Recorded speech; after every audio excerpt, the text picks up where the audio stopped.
ठीक है। सांप्रदायिकता सद्भाव के लिए क्या करेंगे, मतलब हमारे देश में पता है कि अलग अलग धर्म के लोग रहते हैं। अगला प्रश्न है हमारा, सांप्रदायिकता सद्भाव के लिए क्या करेंगे। तो सांप्रदायिकता सद्भाव का मतलब क्या होता है कि हमारे देश में जो अलग अलग धर्म के लोग रहते हैं, कौन कौन से धर्म के लोग रहते हैं, बार बार बताए, हिंदू, मुस्लिम, सिख, ईसाई और भी बहुत सारे धर्मों के लोग रहते हैं। इन धर्मों के लोगों के बीच आपसी प्रेम भाईचारा बना रहे, इसके लिए क्या कर सकते हैं।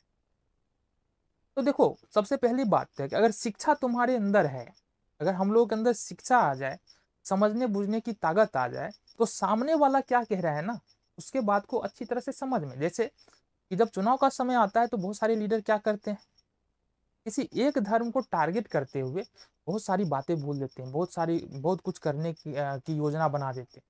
तो अगर हमारे अंदर समझ है तो हम समझ पाएंगे ना, तो वो जो लीडर जो बोल रहा है ना, उसके हाथ में कुछ नहीं है। क्योंकि कोई भी लीडर, कोई भी व्यक्ति, कोई भी राजनीतिक पार्टियां संविधान के दायरे से बाहर जाकर कोई काम करने वाला नहीं है, इतनी बात तुम समझ लो। तो अगर कोई राजनीतिक पार्टियां बड़ा बड़ा दावा कर रहा है किसी धर्म के विरुद्ध में जाकर के, तो उसके हाथ में नहीं है, संभव नहीं है। क्योंकि हमारा संविधान है, हर धर्म को, हर धार्मिक मामलों की देखरेख करने के लिए, हर धर्म की रक्षा के लिए, हमारे अधिकारों की रक्षा के लिए संविधान है। तो किसी के बस में नहीं है कि उस संविधान से आगे जाकर के कुछ भी वो कर पाए। ठीक है। तो सबसे सांप्रदायिक सद्भावना को बनाए रखने के लिए पहला मुद्दा तो है शिक्षा। शिक्षा को बढ़ावा देना पड़ेगा। फिर बात करना बहुत जरूरी है। क्या हम जो बात कर रहे हैं, इस्लाम धर्म के बीच, हिंदू धर्म के बीच, सिख धर्म के बीच, ईसाई धर्म के बीच, इन सारे लोगों के बीच में बातें होनी बहुत ज्यादा जरूरी है। बात होगा तो हम समझ पाते। ऐसे देख लो ना, हम लोगों में कहाँ लड़ाई है, सारे लोग अपना अपना काम करते हैं, सारे लोग लगे हुए हैं किस तरह से हमारा व्यवसाय चले, किस तरह से हमारा जॉब चले, कहाँ हमको जॉब मिले, किस तरह से। अब चूंकि एक दूसरे से अटैच है ना, अगर कोई अगर दुकान खुला हुआ है तो बोले भाई जो मुस्लिम को हम सामान नहीं देंगे, या फिर हिंदू को सामान नहीं देंगे, सिख को सामान नहीं देंगे, क्या उसका दुकान चलेगा? नहीं चलेगा ना।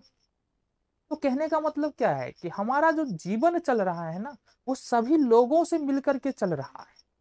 ये अंडरस्टैंडिंग अगर हमारे अंदर आ जाता है, ये समझ हमारे अंदर आ जाता है, तो कहाँ से फिर धार्मिक भेदभाव रहेगा, कहाँ से फिर सांप्रदायिकता उत्पन्न होगा।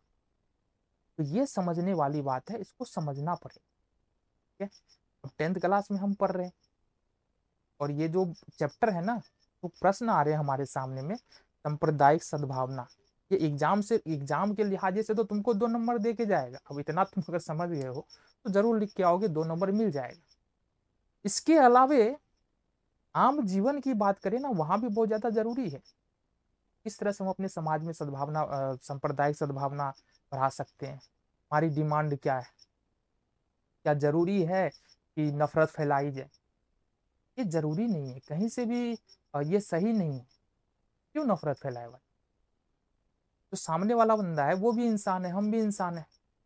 ठीक है, उसके शरीर में भी ब्लड है, हमारे शरीर में भी ब्लड है। तो फिर काहे का जाति के आधार पर हम भेदभाव करें, या धर्म के आधार पर भेदभाव करने क्यों करें हम? ये सब समझने वाली बात। तो सांप्रदायिक सद्भावना को बढ़ाने के लिए हम क्या कर सकते हैं? सांप्रदायिक सद्भावना को बढ़ाने के लिए लोगों को शिक्षित किया जा सकता है। फिर आपसी भाईचारा बना रहे, हमारा एक दूसरे से बात होता रहे। ठीक है। राज्य के द्वारा किसी एक धर्म का सपोर्ट नहीं किया जाना चाहिए, सभी धर्मों को समानता का दर्जा मिलना चाहिए। ये सारा काम हम कर सकते हैं। साथ ही साथ किसी भी व्यक्ति या किसी भी संस्था के द्वारा किसी एक धर्म को नीचा दिखाने का प्रयास नहीं किया जाना चाहिए। अगर कहीं हो रहा है, अगर हम समझदार व्यक्ति है, कहीं कुछ उल्टा पुल्टा हो रहा है, एक धर्म के लोगों के द्वारा दूसरे धर्म के लोगों को नीचा दिखाया जा रहा है, तो हम अगर समझाने वाले व्यक्ति है तो हमको समझाना चाहिए। ठीक है। बीच में आना चाहिए, मेडिएटर बनना चाहिए। तो यही सांप्रदायिक सद्भावना के लिए ये सारे कार्य किए जा सकते हैं। नेक्स्ट क्वेश्चन देखेंगे।